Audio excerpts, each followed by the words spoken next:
Hello friends, welcome to study with Khushi. मैं खुशी देवांगन स्वागत करती हूँ आपका अपने चैनल पे। आज का जो हमारा टॉपिक है विजयनगर साम्राज्य का भाग 2 होगा। इसके पहले वीडियो में मैंने आपको विजयनगर साम्राज्य का भाग 1, जिसमें विजयनगर साम्राज्य का बेसिक परिचय और उसमें शासन करने वाले 4 वंशों के बारे में जानकारी दी थी और पर्टिकुलर संगम वंश को पूरे विस्तार से चर्चा किया था। ठीक है, अगर आपने वो वीडियो नहीं देखा है तो पहले आप वो वीडियो देखिए, उसके बाद इस वीडियो को देखिए, ताकि विजयनगर साम्राज्य के ऊपर जो आपकी समझ बननी चाहिए वो अच्छे से बन सके। और जब आप ये पूरा वीडियो देखें तो उसके बाद आपको ऑब्जेक्टिव सॉल्व करने हैं। जितने भी ऑब्जेक्टिव क्वेश्चन आपके पास अवेलेबल है उसे सॉल्व कीजिए, ताकि अगर कोई थ्योरी में छूट जाता है या कहीं कोई कन्फ्यूजन रह जाता है तो एग्जाम से पहले ही क्लियर हो जाए, है ना, ताकि एग्जाम हॉल में आपकी जो तैयारी है वो बहुत अच्छे से हो सके। ठीक है, फिर वीडियो स्टार्ट करते हैं। पर वीडियो स्टार्ट करने से पहले मैं हमेशा की तरह बस आपसे यही कहना चाहूँगी कि अगर आपको मेरे वीडियोज़ अच्छे लगते हैं, कंटेंट अच्छे लगते हैं, तो प्लीज़ ज़्यादा से ज़्यादा लोगों तक शेयर कीजिए, ताकि ज़्यादा से ज़्यादा लोगों को इसका लाभ मिल सके और ज़्यादा से ज़्यादा लोग मुझसे जुड़ सके, जिससे मैं भी मोटिवेट हो सकूँ आप लोगों के बीच हमेशा ही ऐसे यूज़फुल कंटेंट के साथ हमेशा वीडियो लेकर आने के लिए। तो ठीक है, फिर आज का वीडियो स्टार्ट करते हैं। जैसा कि मैंने पिछले वीडियो में बताया था कि विजयनगर साम्राज्य पर 4 वंशों ने शासन किया, संगम वंश, सालू वंश, तुलु वंश और अरिविडु वंश, है ना। तो हमने संगम वंश देख लिया है 1336 ईस्वी से कब तक 1485 ईस्वी तक। ठीक है, आज हम देखेंगे सालू वंश, तुलु वंश, अरिविडु वंश। तो सालू वंश का शासनकाल कब तक बताया था मैंने, 1485 से 1505 ईस्वी तक। वैसे ही तुलु वंश का 1505 से 1570 ईस्वी तक और अरिविडु वंश का 1570 से 1650 ईस्वी तक। तो आज हम तीनों को डील करेंगे। सबसे पहले देखते हैं सालू वंश के बारे में, जिसका शासनकाल है 1485 से 1505 ईस्वी तक। इसमें 2 शासकों ने शासन किया, एक तो सालू नरसी और दूसरा इमाडी नरसी। ठीक है, सालू वंश के बारे में ज्यादा कुछ पूछता नहीं है, नहीं ज्यादा जानकारियां हैं। ठीक है, आपको याद रखना है कि जो सालू वंश का संस्थापक था कौन था, तो सालू नरसी था। ठीक है, सालू नरसी था। इसने 1485 ईस्वी में सालू वंश की स्थापना की थी। और मैंने पिछले वीडियो में बताया था कि जो विरूपाक्ष द्वितीय है ना, जब उसकी मृत्यु हो जाती है तो उस समय जो विजयनगर साम्राज्य होता है वहाँ अराजकता का माहौल होता है और सब चीज़ अस्त व्यस्त होती है ना। तो उसी समय जो ये सालू नरसी है उन लोग का सामंत होता है ना, तो इसका जो सेना नायक है कौन, नरसा नायक, वो राजमहल पर क्या कर लेता है, अधिकार कर लेता है और सालू नरसी को आमंत्रित करता है क्या करने के लिए, गद्दी पर बैठने के लिए या फिर शासन चलाने के लिए। ठीक है, तो यही जो घटना थी, हमने बताया था कि सालू नरसी आता है, गद्दी पर बैठता है, कौन बुलाता है, जो सेना नायक है उसका, नरसा नायक। ठीक है, राजमहल पर अधिकार करता है, सालू नरसी को बुलाता है गद्दी पर बैठने के लिए। और कौन से नए वंश की जो नींव रखती है, कौन सी, सालू वंश की। इसी ही जो इतिहास में, विजयनगर साम्राज्य के इतिहास में प्रथम बला प्रहार कहा जाता है।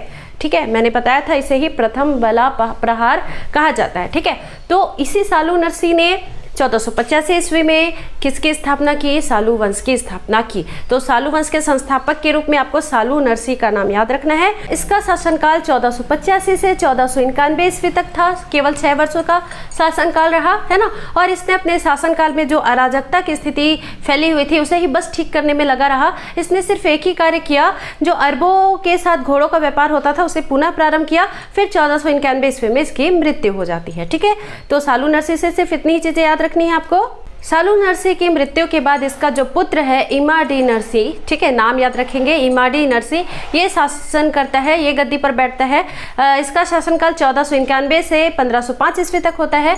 लेकिन जब ये मतलब सालू नरसी की मृत्यु होती है ना, तो ये अल्पवयस्क होता है, इसलिए इसके संरक्षक के रूप में कौन होता है, तो वही जो सेना नायक है ना, नरसा नायक, वो इसका संरक्षक के रूप में शासन कर रहा होता है। ठीक है, अब देखिए होता क्या है, जो नरसा नायक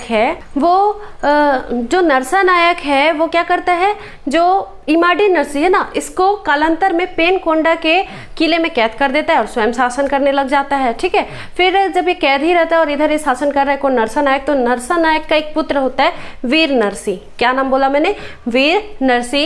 ये क्या करता है, इमाडी नरसी की हत्या कर देता है 1505 ईस्वी में। ठीक है, इमाडी नरसी की हत्या कर देता है 1505 ईस्वी में और तुलु वंश की नींव रखता है। कौन रखता है, वीर नरसिंह। कौन है ये, तो नरसा नायक का पुत्र है। ठीक है, कब रखता है, तो 1505 ईस्वी में। तो सिर्फ आपको सालू वंश से इतनी ही चीज़ें याद रखनी है कि इसमें 2 शासक होते हैं आपको, एक तो मैंने पहले बताया सालू नरसी, फिर एक है इमाडी नरसी, है ना। सालू नरसी संस्थापक था और इमाडी नरसी क्या था, तो अंतिम शासक था। ठीक है, चलिए अब देखते हैं तुलु वंश के बारे में। तुलु वंश का शासनकाल 1505 से 1570 ईस्वी तक होता है। और जैसा कि मैंने बताया कि जो नरसानायक का पुत्र है कौन, वीर नरसी, वो इमाडी नरसी की हत्या कर देता है और गद्दी पर बैठता है और तुलु वंश की स्थापना करता है। तो ये घटना विजयनगर साम्राज्य के इतिहास में द्वितीय बला प्रहार के नाम से जानी जाती है। ठीक है, जब सालू वंश की स्थापना हुई तो वो क्या था, प्रथम बला प्रहार, और जब तुलु वंश की स्थापना हुई तो ये क्या था, द्वितीय बला प्रहार। ठीक है, तो ये चीज़ों को आप कंफ्यूज नहीं होना है, आपको दिमाग में अच्छे से रखना है, समझना है। अगर आपको समझने में थोड़ी कठिनाई हो रही तो एक आध बार फिर से वीडियो देख लीजिए, ताकि जो आपकी समझ है वो बननी चाहिए, है ना। तो मैंने क्या कहा, जब सालू वंश की स्थापना होती है तो जब नरसानायक क्या करता है, राजमहल पर अधिकार करता है और सालू नरसी को गद्दी पर बैठने के लिए आमंत्रित करता है। और जब वो गद्दी पर बैठता है, सालू वंश की नींव रखता है ना, तो वो प्रथम बला प्रहार कहलाता है। वैसे ही जब ये क्या करता है, इमाडी नरसी की हत्या कर देता है कौन, वीर नरसी, और तुलु वंश की स्थापना करता है, तो ये घटना द्वितीय बला प्रहार कहलाती है। तो प्रथम और द्वितीय बला प्रहार आप समझ गए होंगे। चलिए देखते हैं जो तुलु वंश है इसके कौन कौन से शासक हैं और किसके बारे में हमें मुख्यतः पढ़ना है। इस वंश में आपको 4 शासकों को देखना है, कौन कौन सा, तो एक तो वीर नरसी जो संस्थापक है, दूसरा कृष्णदेवराय जो कि इस पूरे विजयनगर साम्राज्य का सबसे प्रसिद्ध और प्रतापी राजा होता है। ठीक है, उसके बाद अच्युत देवराय और लास्ट में सदाशिवराय, ये अंतिम शासक होता है। ठीक है, क्या क्या बोला मैंने, पहला शासक वीर नरसी, क्या बोला मैंने, पहला शासक वीर नरसी जो 1505 से 1509 ईस्वी तक शासन करता है, बहुत कम समय तक शासन करता है ना।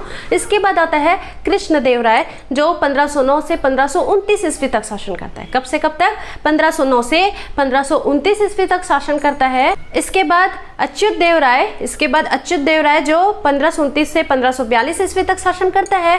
और अंतिम शासक सदाशिवराय जो 1542 से 1570 ईस्वी तक शासन करता है। तो हम इस लेक्चर में जो तुलु वंश पढ़ेंगे इसमें मुख्यतः आपको कृष्णदेवराय को ही देखना है, क्योंकि कृष्णदेवराय से ही ज्यादातर क्वेश्चन आपको देखने को मिलेंगे। ठीक है, चलिए देखते हैं कृष्णदेवराय के बारे में। तो जो कृष्णदेवराय है उसका शासनकाल 1509 से 1529 ईस्वी तक होता है। देखिए जो वीर नरसिंह है इसका शासनकाल मैंने बताया कि 1505 से 1509 ईस्वी तक होता है ना। तो 1509 ईस्वी में जब वीर नरसिंह की मृत्यु हो जाती है तो उसके बाद उसका जो छोटा भाई है कौन, अनुज या चचेरा भाई दोनों कह सकते हैं, कृष्णदेवराय, ये गद्दी पर बैठता है। ठीक है, वीर नरसिंह का जो छोटा भाई है, चचेरा भाई है कौन, कृष्णदेवराय, ये 1509 ईस्वी में गद्दी पर बैठता है और 1529 ईस्वी तक शासन करता है। ये इस वंश का सबसे प्रतापी और प्रसिद्ध राजा होता है। ये पूरे विजयनगर साम्राज्य का सबसे प्रतापी राजा होता है। इसे तुलु वंश का वास्तविक संस्थापक माना जाता है। किसे, कृष्णदेवराय को, है ना।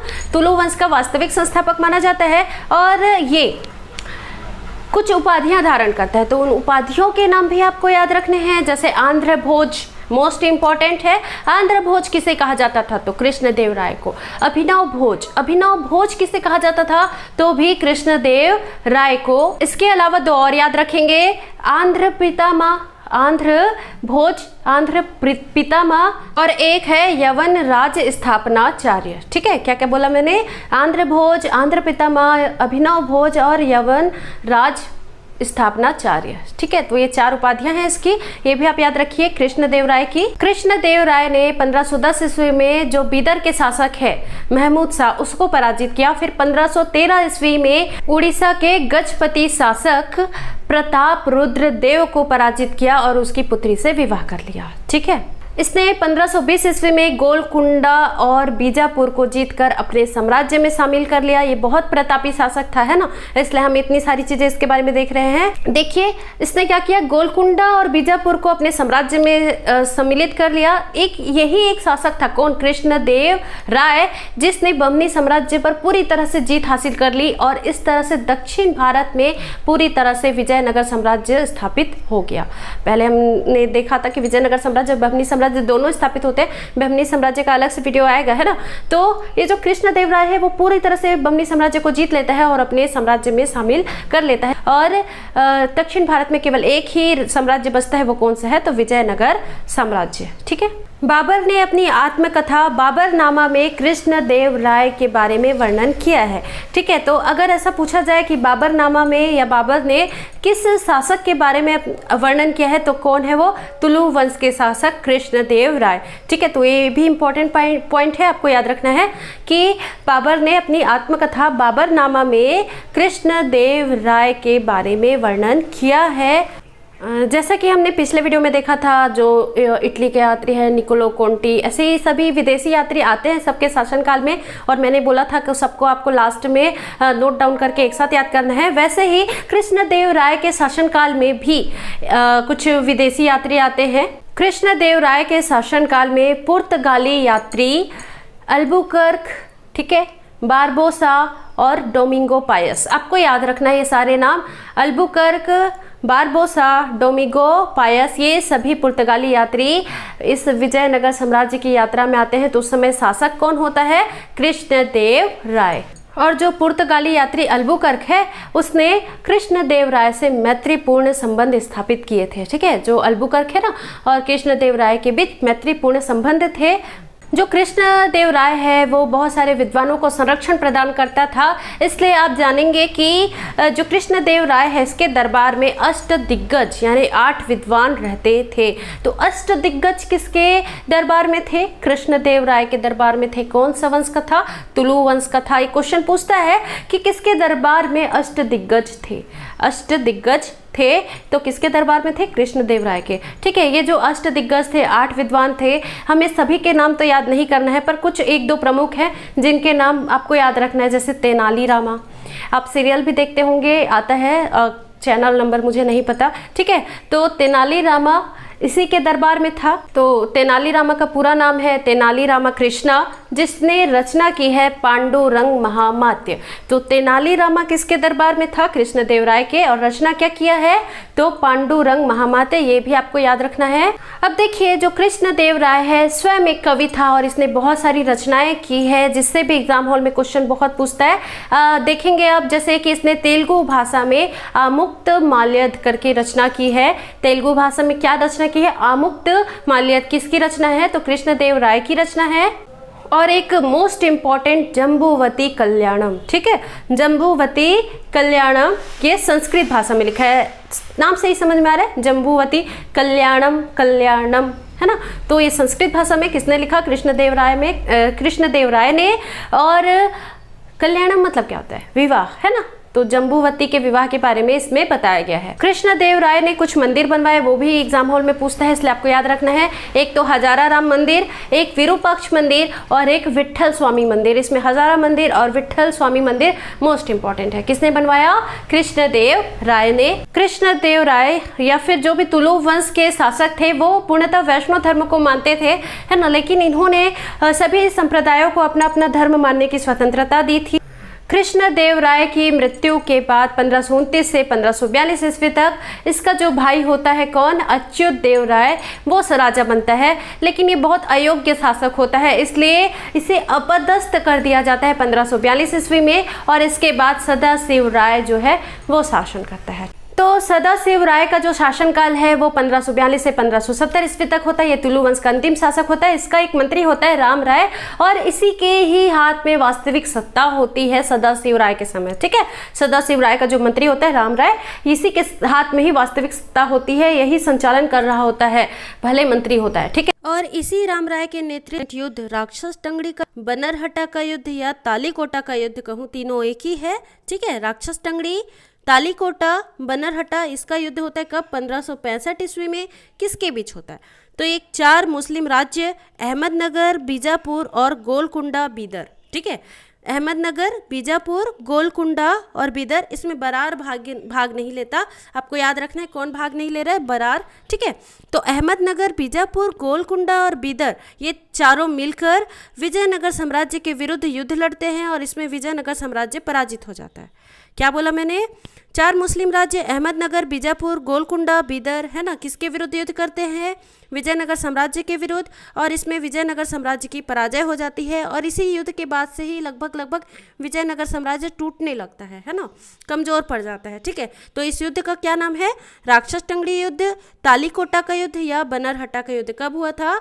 1565 ईस्वी में। और इस समय शासक कौन था? तो सदाशिव राय। नेतृत्व किसने किया? तो मंत्री राम राय ने। ठीक है, इंपॉर्टेंट है, याद रखिएगा। चलिए अब देखते हैं आर्यभट्ट वंश के बारे में। तो आर्यभट्ट वंश से भी आपको ज़्यादा कुछ याद नहीं रखना है। देखिए, जो आर्यभट्ट वंश के संस्थापक है वो कौन होता है? जो मैंने बताया ना, राम राय मंत्री है, उसी का भाई तिरुमल आर्यभट्ट वंश की स्थापना करता है 1570 ईस्वी में। आर्यभट्ट वंश का शासनकाल 1570 से 1650 ईस्वी तक होता है। जो तिरुमल है यानी आर्यभट्ट वंश का जो संस्थापक है तिरुमल, ये थोड़ा सा अच्छा शक्तिशाली शासक होता है। इसने विजयनगर साम्राज्य की जो शक्ति थी उसे वापस स्थापित करता है और पेनकोंडा को अपनी राजधानी बनाता है। तो याद रखना है कि पेनकोंडा को अपनी राजधानी कौन बनाता है? तो तिरुमल, जो कि आर्यभट्ट वंश का संस्थापक। फिर 1586 ईस्वी में तिरुमल की मृत्यु हो जाती है और 1586 ईस्वी में तिरुमल की मृत्यु के बाद जो इसका भाई होता है कौन? वेंकट द्वितीय, ये गद्दी पर बैठता है और इसने पेनकोंडा के स्थान पर चंद्रगिरी को अपनी राजधानी बनाया। तो हमने लाइन से पढ़ा था विजयनगर साम्राज्य की राजधानी अनेकोंडी, फिर विजयनगर, और फिर ये जो मैंने भी बताया पेनकोंडा, फिर चंद्रगिरी, ये सभी विजयनगर साम्राज्य की राजधानी रही है। ठीक है, जो वेंकट द्वितीय है वो एकदम निर्बल शासक होता है, तिरुमल के जैसा प्रतापी नहीं होता। ठीक है, अच्छा शासक नहीं होता। इसके बाद जो अंतिम शासक देखते हैं हम आर्यभट्ट वंश के में, तो वो होता है रंग तृतीय। ठीक है, तो अंतिम शासक के रूप में रंग तृतीय का नाम याद रखना है। रंग तृतीय की मृत्यु के बाद विजयनगर साम्राज्य का वैभव समाप्त हो जाता है। विजयनगर साम्राज्य को हमें बस यहीं से यहीं तक पढ़ना है, यानी 1336 से 1650 ईस्वी तक पढ़ना है। ठीक है, तो ठीक है, फिर अगला जो हमारा वीडियो होगा वो विजयनगर साम्राज्य के प्रशासन, कला, साहित्य, जो भी इस टॉपिक में छूट गए हैं उसके बारे में होगा। उसके बाद हम बहमनी साम्राज्य को पढ़ेंगे, फिर मुगल साम्राज्य स्टार्ट हो जाएगा। अगर आपको मेरे वीडियोस अच्छे लगते, कंटेंट अच्छे लगते तो प्लीज़ ज़्यादा से ज़्यादा लोगों तक शेयर कीजिए। अगर अभी तक आपने चैनल को सब्सक्राइब नहीं किया है तो चैनल को सब्सक्राइब भी जरूर कीजिए और बेल आइकन को प्रेस करना मत भूलिए, ताकि मेरे वीडियो की नोटिफिकेशन आपको टाइम पर मिलते रहे। तो चैनल पर बने रहने के लिए thank you so much. Video को लास्ट तक देखने के लिए थैंक यू सो मच। मिलते हैं नेक्स्ट वीडियो में। Thank you.